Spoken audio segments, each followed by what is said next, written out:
The Detroit Pistons had 3 players, along with their head coach, J.B. Bickerstaff, ejected from last night's game against the Minnesota Timberwolves. We'll talk about what happened, why it led to the Pistons' loss, everything else that comes with it. Today's episode, Locked On Pistons Podcast. Let's go.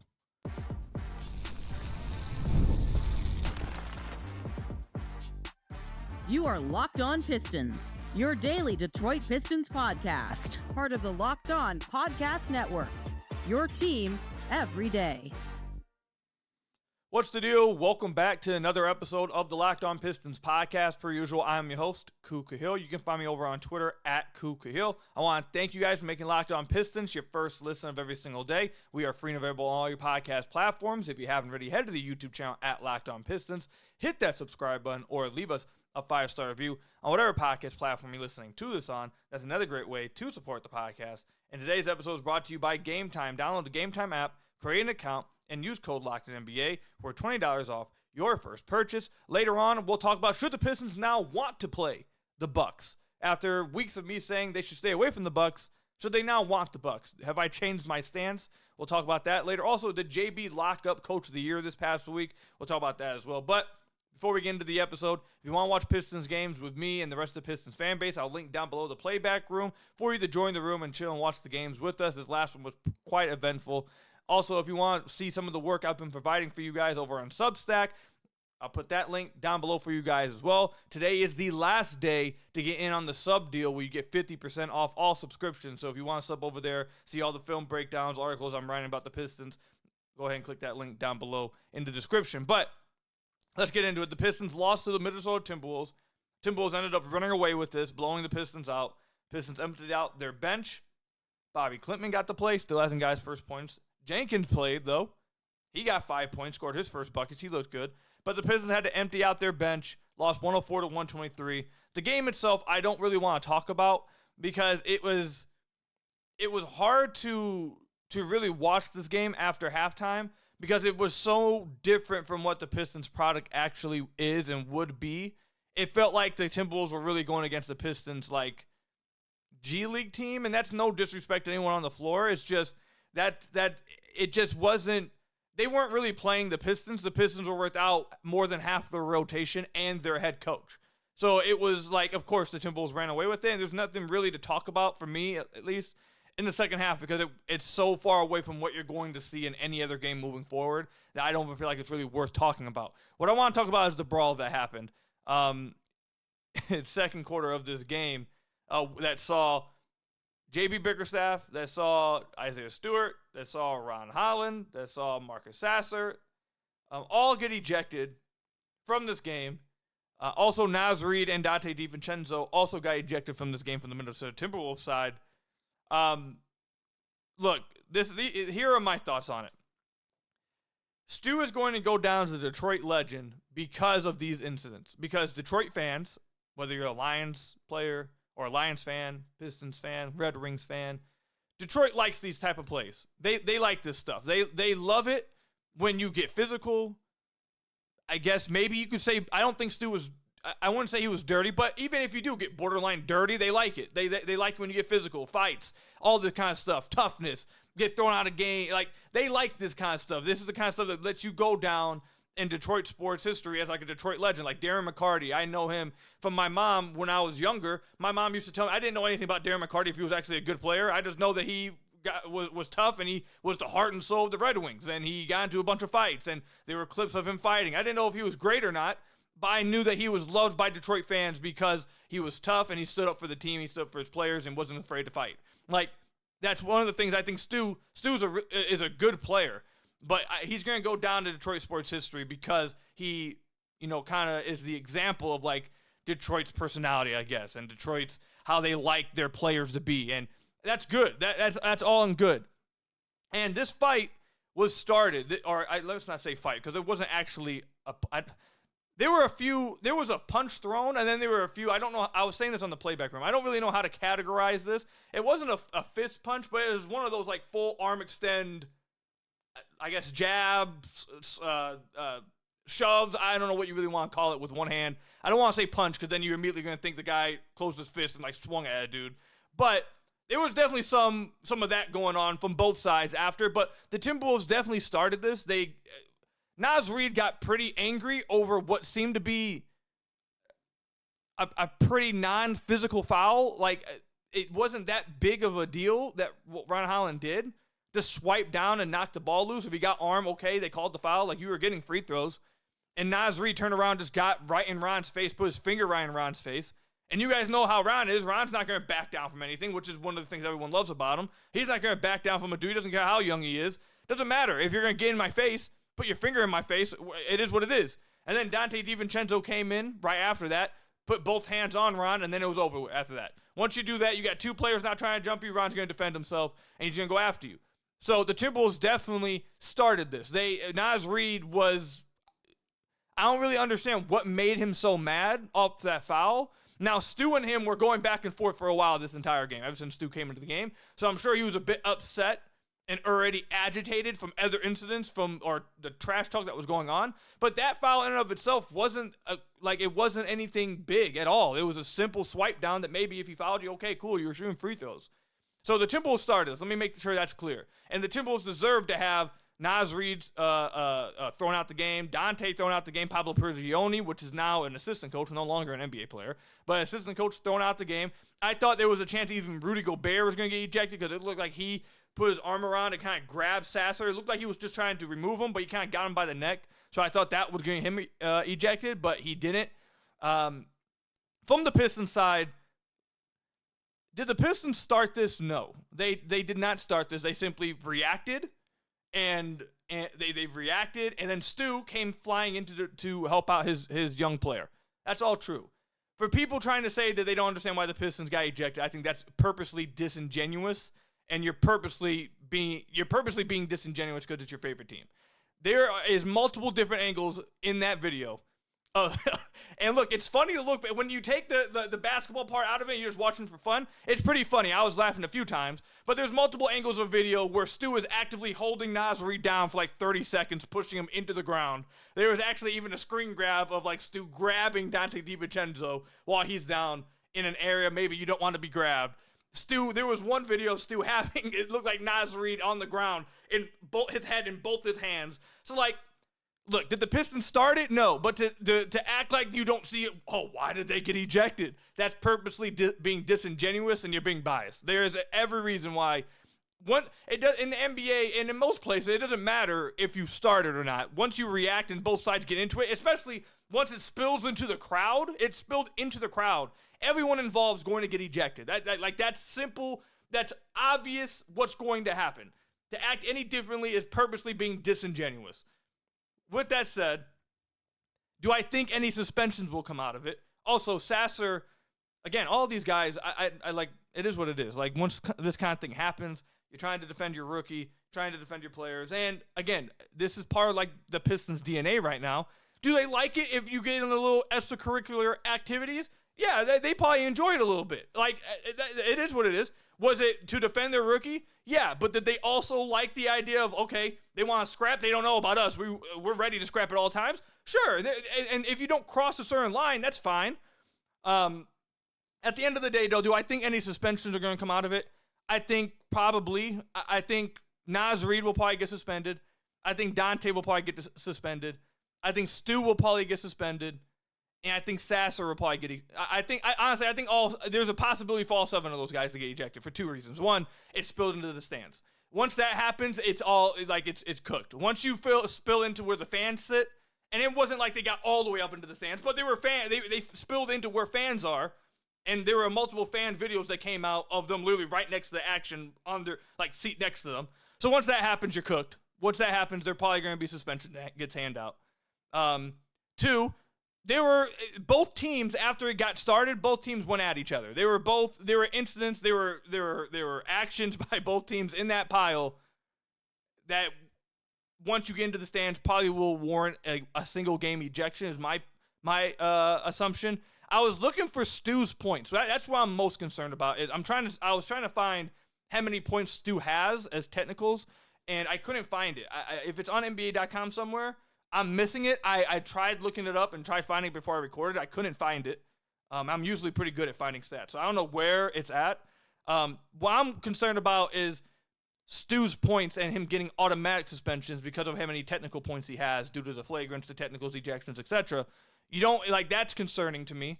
But overall, this game, losing this game doesn't matter really.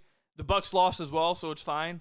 And again, after this ejection, it was hard to really watch this game and see the Pistons because it was so different from what you usually would see in a Pistons game. They lost. They were already without Cade and Tobias, so now you're without 5 rotation players in this game. It was going to be hard to compete at all. And I really liked how the Pistons were playing before these ejections. They were up big. I thought they were going to beat the Timberwolves. They were playing extremely well. But then the ejections happened, and they lost more than half their team. So it's like, it is what it is. But look, this is my concern. This is one of my concerns with this team in the playoffs. And I'm trying to toe a line here because I know so many fans love this kind of stuff. And it's fun to see at times too. I agree, it's fun to see.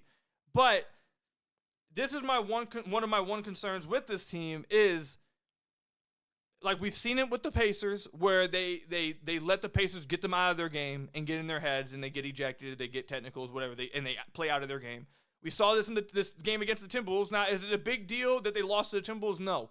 But this is, I feel like, 100% on opposing team's game plan, especially going into the playoffs, that if you talk a little junk, you get a little physical, you can potentially get them out of their game, potentially get them to do something that would get them a technical, maybe get them out of the game. And that is a concern of mine, that in the playoffs, the team may try to attack their psyche. Now, hopefully, JB gets them ready for the playoffs and ready to, not allow these kind of things to get them out of their game. Because while ejections and all that stuff is fun to see, that, talking after the game about ejections, about how fun that is after you lose a game is not cool. Like, I don't think that's cool at all. You like to win basketball games, especially in the playoffs. So if you have to sacrifice the potential theater and physicality that maybe crosses the line a little bit and talks a little trash, then do that, because winning is more important. But my overall end thoughts, the Timberwolves started this. Naz Reid got crazy over really nothing, and the Timberwolves are probably going to see a few suspensions. But again, my overall thoughts are to act like the Pistons. It was insane for the Pistons to have any ejections. Is purposely disingenuous. I feel like you're just clearly looking at this with rose-colored glasses on. But again, the game itself doesn't really matter. My concerns more so are about, Stu's points heading into the future, and can they control their emotions at times in the playoffs, because we've seen their emotions get the best of them at times already during the regular season. But let me know in the comment section down below or over on Twitter at @KukaHill. How do you guys feel about this? What happened in this game? Are you concerned about this at all moving forward? How do you feel about everything that happened? Let me know, comment section down below or over on Twitter at KukaHill. When we come back, I've been the strongest believer in stay away from the Bucks. You don't want Giannis. Stay away. Have I changed my stance now? We'll talk about that coming up.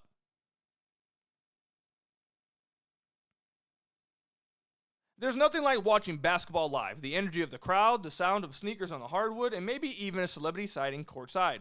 If you want to catch a game in person, Game Time makes getting tickets easier than ever. Game Time's new feature, Game Time Picks, filters out the fluff and shows you only the best deals on great seats, so you don't have to waste time scrolling through thousands of tickets. Game Time Picks even highlights super deals, giving you the best bang for your buck. With seat views before you buy, no surprise fees, and lowest price guarantee, you can book with total confidence. Take the guesswork out of buying tickets with Game Time Picks. Download the Game Time app, create an account, and use code LOCKEDONNBA for $20 off your first purchase. Terms apply. Again, create an account and redeem code LOCKEDONNBA for $20 off your first purchase. Download Game Time today.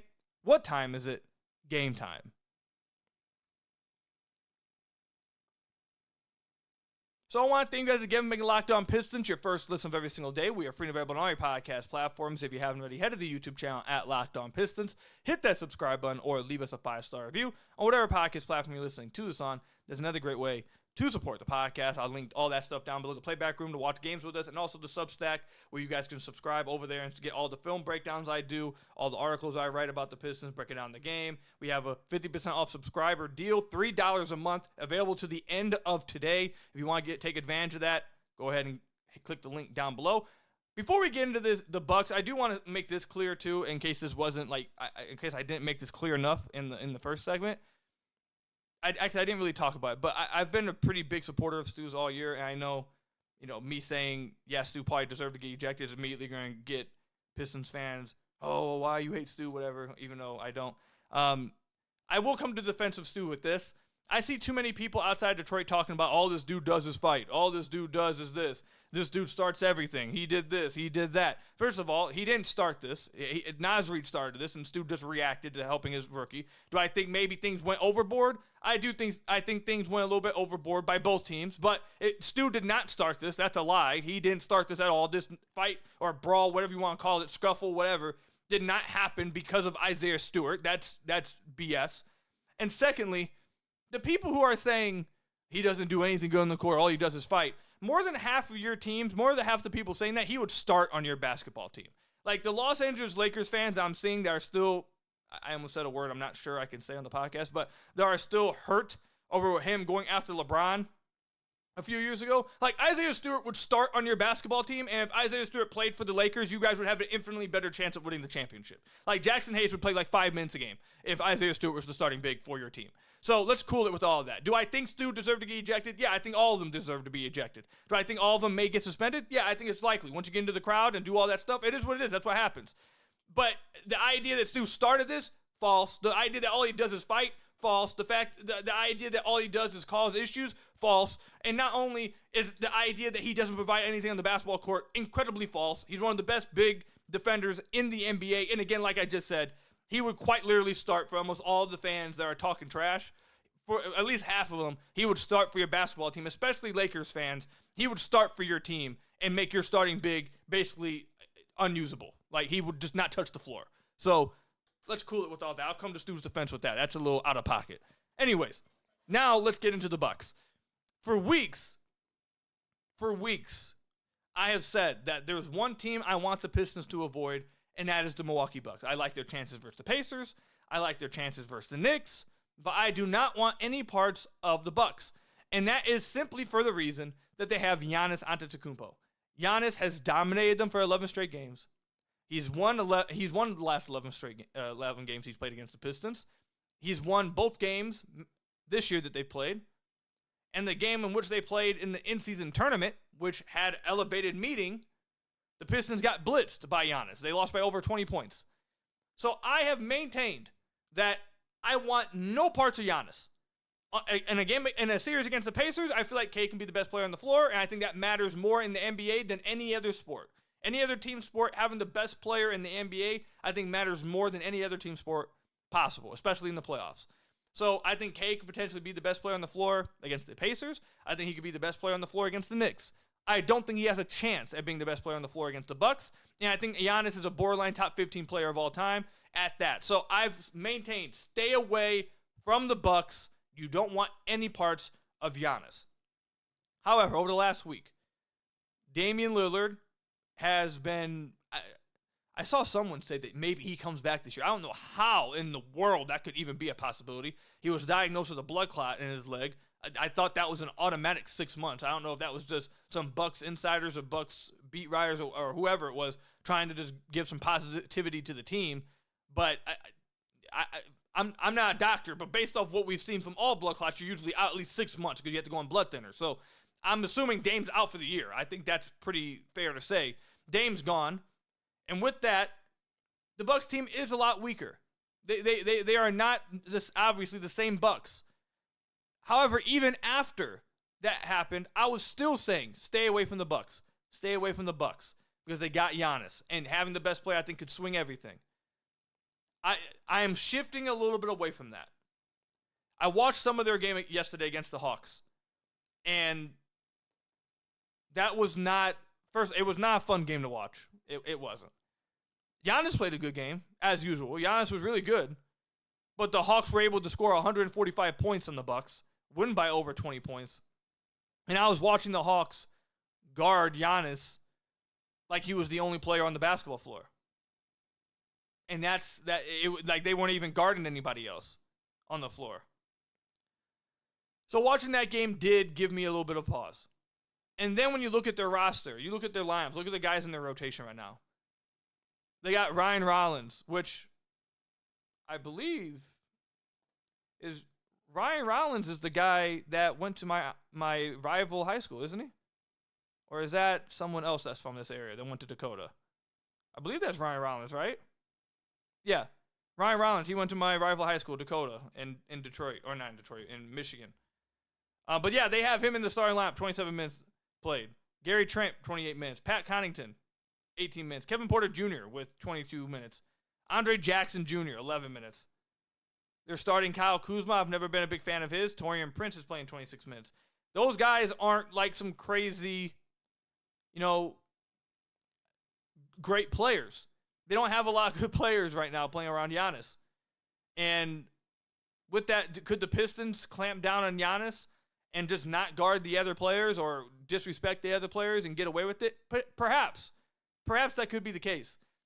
I'm going to make the argument for why I still maintain a bit of fear playing against the Bucks. I'm slowly shifting away from it to where I feel more confident playing against the Bucks.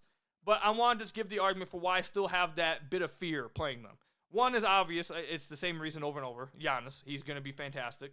Pistons can't guard him. He's going to get Stu and Duren into foul trouble, which I think would be a big concern in the playoffs. How many free throws he'll draw, how many people he'll get in foul trouble, etc. Especially with the Pistons' physicality. I think that's a concern. The second thing is, while they don't have very good players, they do have players on their team that can explode and go off with Giannis on a given night. Like, for what it's worth, I don't like this player off the court. Obviously, I don't think anyone does. But KPJ he's capable of having some very low lights and doing some dumb things, but he does have the capability of doing what he did in this game and having 28 points. Now, it didn't matter, but my point is they have a guy like Gary Trent Jr. that can explode with like 5, 6, 7 threes in a game. KPJ can explode and have a really good game. Brook Lopez always kills the Pistons. Kyle Kuzma, I don't like him, but he can explode in a game. So they do have a little bit of that still. The main concern, though, outside of Giannis that I have is this. Cade has not played good against the Bucks.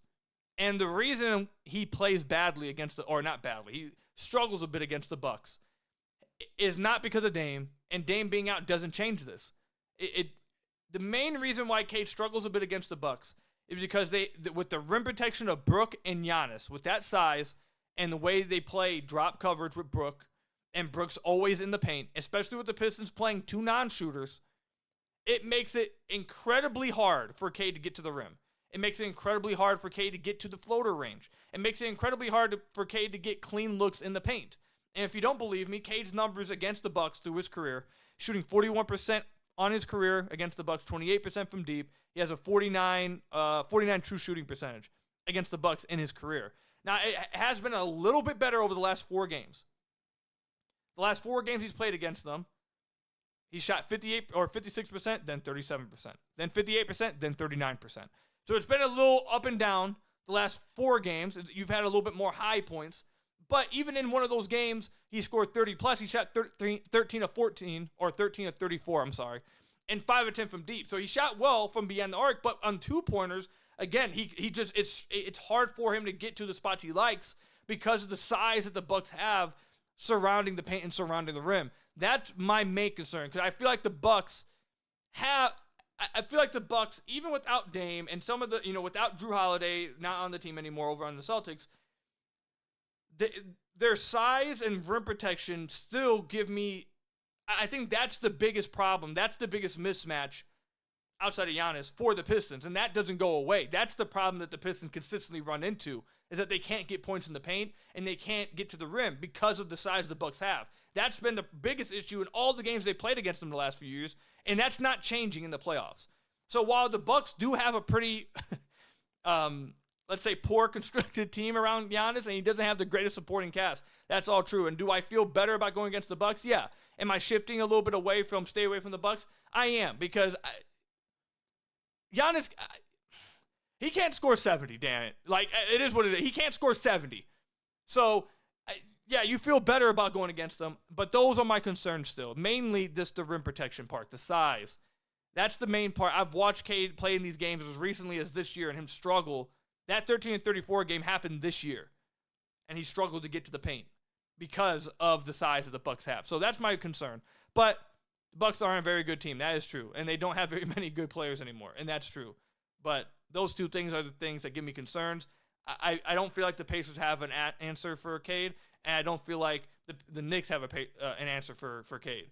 And I don't feel like the Pistons have as many mismatch problems with their players against the Pacers or against the Knicks. I think Pascal Siakam causes the biggest issue against the Pacers, to be honest. But like I'd rather deal with that mismatch issue than I may change my. But you guys get what I'm saying. But let me know in the comment section down below or over on Twitter at @KukaHill how you guys feel about the Bucks. Do you guys want the Bucks in the playoffs right now? I will provide you guys this last stat before we move on. Since February 28th, the Pistons rank, or 23rd, I'm sorry. The Pistons ranked 6th in net rating. The Bucks are 11th. The Pacers are 10th, and the Knicks are 12th. So really, since February 23rd, those teams are really just playing about. They've gotten a little bit worse, and obviously the Bucks don't have Dame now, so that's, take that with a grain of salt. But for over a month now, those three teams have all been playing around the same type of level, while the Pistons have just been playing at a different level than any of them over the last month, and really since January 1st. So, but like I said, let me know in the comment section down below or over on Twitter at @KukaHill how you guys feel about the Bucks and overall all the matchups in the playoffs. When we come back, the JB Bickerstaff lock up Coach of the Year. We'll talk about that coming up.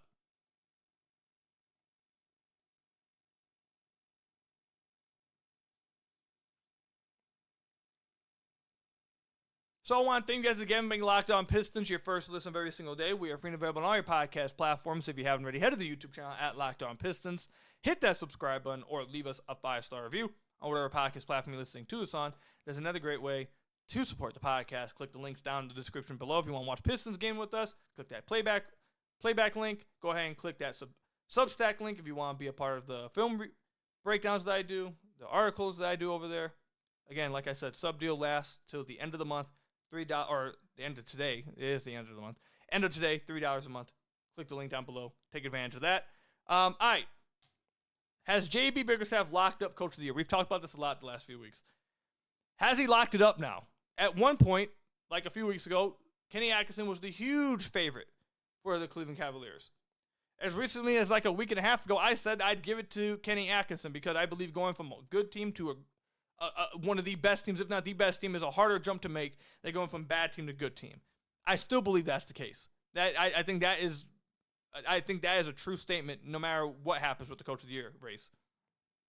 However, there are some things that have swung in JB's favor, I think. And a few weeks ago, or last week, or a week and a half ago, whenever it was, when we talked about this, I said this was the way for JB to steal votes and try to win this.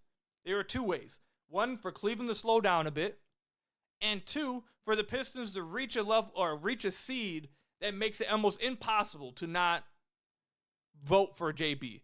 And I think both of those things have happened as of late. The Cleveland Cavaliers, now they just got back on the right track, but they were on a 4-game, 3-game losing streak. They were on pace for damn near 70 wins. Now they're only have 60 wins, and they might not reach 65 wins. So they've slowly, fell down, but they're not as crazy as they were. Now, it's still an insane season. 60-plus wins is crazy. That still warrants Coach of the Year, votes. But they're not running away. They're not running away with the best record in the NBA no more. They don't even have the best record in the NBA no more. The OKC Thunder do. So I think that plays into it. The Pistons also, before this game against the Timberwolves, without Cade, by the way, I think this is playing a big part in it. They won 3 games without Cade Cunningham at the end of the year with this Coach of the Year spotlight on him. I think that's going to be a good thing for him.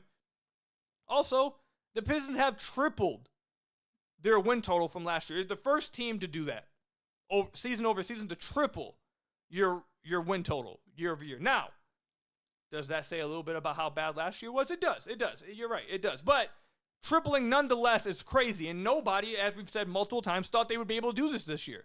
No one was predicting this. Their over-under was set at 25.5.